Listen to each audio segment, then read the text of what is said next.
আপনারা জানেন আমরা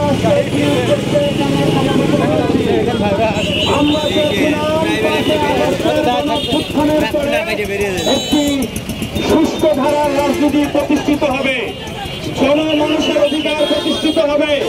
কিন্তু আজকে এই অন্তর্বর্তীকালীন সরকারের 1-1.5 বছর পার হতে চলল, আমরা এখনো দেখতেছি রাস্তাঘাটে, ফুটপাতে, ক্যাম্পাস স্ট্যান্ডে, বাস স্ট্যান্ডে, রেল স্টেশনে চাঁদাবাজি অব্যাহত আছে। কথা ঠিক নেবে, এই চাঁদাবাজের হাত পরিবর্তন করার জন্য এই কোন অভ্যুত্থান হয়নি।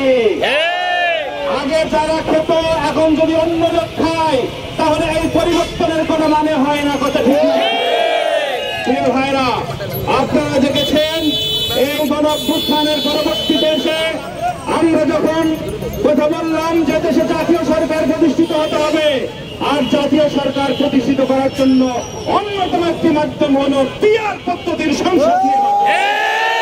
তখন একটা সুবিধাবাদী শ্রেণী তারা বলা শুরু করলো পিআর পদ্ধতি খায় না, মাথায় দেয়। আমরা বলতে চাই পিআর পদ্ধতি খায় না, মাথায় দেয় না। আপনারা যদি পিআর পদ্ধতি না বোঝেন, আমাদের শরণাপন্ন হন, আমরা আপনাদেরকে পিআর পদ্ধতি বুঝিয়ে দেবো ইনশাআল্লাহ।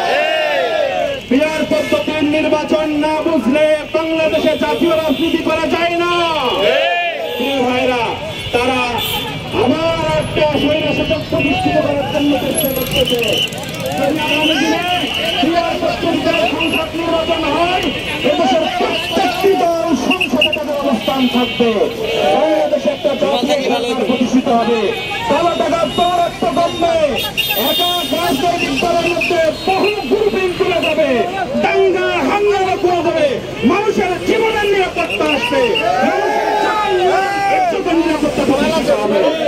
এজন্য আমরা চাই আগামী নির্বাচন যেন পিআর পদ্ধতিতে অনুষ্ঠিত হয়।